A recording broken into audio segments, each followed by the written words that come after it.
पुण्यात्माओं, ये दास आपको बहुत बार बताता है कि जो पुण्यकर्मी प्राणी होते हैं उनको भक्ति जिनकी अच्छी होती है, पुण्यकर्मी प्राणी होते हैं, उनको परमात्मा की चाह बनी रहती है। दो प्रकार से मानव शरीर प्राप्त होता है, दो प्रकार से मानव शरीर प्राप्त होता है। एक तो टर्न वाइज, क्योंकि काल भगवान को कबीर परमेश्वर जी ने श्राप दे रखा है कि तू 1 लाख मानव शरीरधारी प्राणियों का आहार करेगा और 1.25 लाख की उत्पत्ति किया करेगा। जिस कारण से ये विवश हो गया हमें मानव शरीर देने के, नहीं तो ये मानव शरीर भी नहीं देता। ये इतना जालिम है, ये इतना धोखेबाज है, ये हमें मनुष्य शरीर देता ही नहीं कहीं इनको पता ना लग जाए। और परमेश्वर को ये मालूम था कि इनको मानव शरीर मिलेगा तो मैं जा कर के किसी न किसी रूप में अपनी प्यारी आत्माओं को अपना रहस्य बता दूंगा। तो ये काल जो है, 2 प्रकार से मनुष्य जीवन मिलता है। एक तो टर्न वाइज, एक ऐसा विधान बना रखा प्रभु ने कि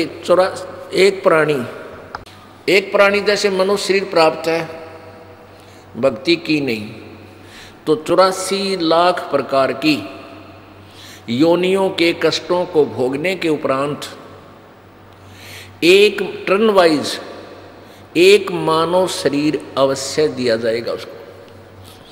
यदि उसमें भी वो भक्ति नहीं करता है तो फिर इसी 184 के कोल्लू में, हरट के कुएं में फिर डाल दिया जाता है।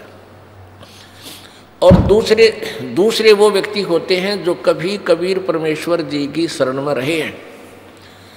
जैसे आज से 600 वर्ष पहले परमेश्वर कबीर देव जी आए थे, उस समय परमेश्वर कबीर जी के 64 लाख अनुयायी हो गए थे, शिष्य हुए थे 64 लाख। आज से 600 वर्ष पहले भारत की आबादी कितनी होगी, जनसंख्या?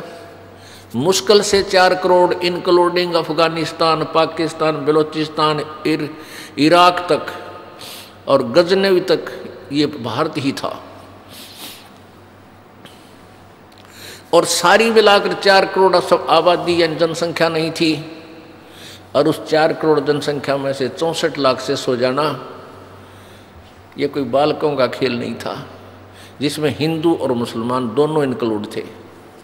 ये परमपिता परमात्मा की समर्थता का उस समय भी प्रमाण था। लेकिन हम इतने बालक हैं, अबोध हैं, हम इन नकली संतों ऋषियों के पीछे इतने लग पिट्ठू हो गए, उस परमात्मा की एक नहीं सुनते।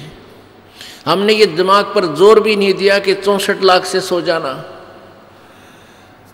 ये कोई छोटी बात नहीं।